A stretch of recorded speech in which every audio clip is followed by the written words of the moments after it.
Chinese judge slams Trump as a public enemy of the rule of law. The president is labeled no different than a scoundrel after insulting U.S. Judge James Robart for halting his travel ban. A top Chinese judge has branded Donald Trump an enemy of the rule of law for his disparaging remarks about a U.S. federal judge who suspended his travel ban. In a personal attack on James Robart on Saturday, the U.S. president described him as a so-called judge in a series of ill-tempered tweets.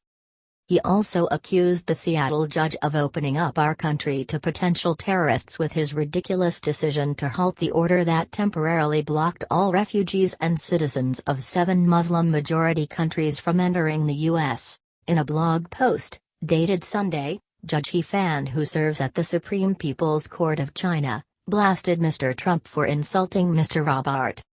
He wrote that under the American system's separation of powers, a president who is dealt a judicial defeat should bear the loss silently, rather than lash out at the judge in question. He said Mr. Trump had set a poor example and lost respect for having led the way in insulting a judge, with the vice president and his political party swarming to his defense, and, in a country known as the most democratic and most respectful of the rule of law. The president who would curse a judge and the thug who would kill a judge are both public enemies of the rule of law, he wrote, referencing the recent murder of a retired judge in southern China. Who cares that you control the armed forces and have nuclear weapons at your disposal? Your dignity has been swept away and you are no different than a scoundrel, he added. The U.S. Department of Justice is challenging Mr. Robart's ruling and wants the immigration restrictions reinstated. The president's decree, signed on 27 January, barred entry for 120 days for any refugees awaiting resettlement. Citizens from Iran, Iraq, Libya, Somalia, Sudan, Syria and Yemen were also banned for 90 days. A U.S. federal appeals court will later announce whether it has decided to uphold Mr. Robart's judgment, or reinstate the immigration restrictions.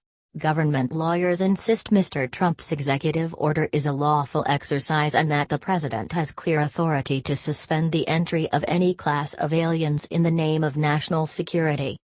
They have also criticized Washington and Minnesota, the 2 states which launched the legal challenge against the executive order, for asking courts to take the extraordinary step of second-guessing a formal national security judgment made by the president himself.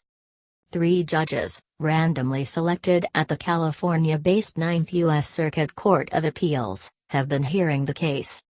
If either side is unhappy with the outcome, a showdown in the Supreme Court may follow. Lawyers representing Washington and Minnesota have warned that resuming the travel ban would unleash chaos again, separating families and leaving university students stranded. Their case has been buoyed by 10 former U.S. officials, including secretaries of state and CIA directors who served under Republican and Democratic presidents, who filed a declaration in the case arguing that the travel ban served no national security purposes. A coalition led by some of the world's biggest tech firms is also taking on the ban, with Elon Musk's Tesla and SpaceX the latest to add their names to a list of 30 companies including Apple, Facebook, Google, Microsoft, and Twitter. It comes as the president has accused the media of deliberately minimizing coverage of the threat posed by Islamic State. A list of 78 terror attacks has been released by the White House, with the administration claiming most of them did not get sufficient media attention. The Paris attacks of November 2015 and the San Bernardino shootings of December 2015, both of which received widespread attention and in-depth reporting, are among the events on the list.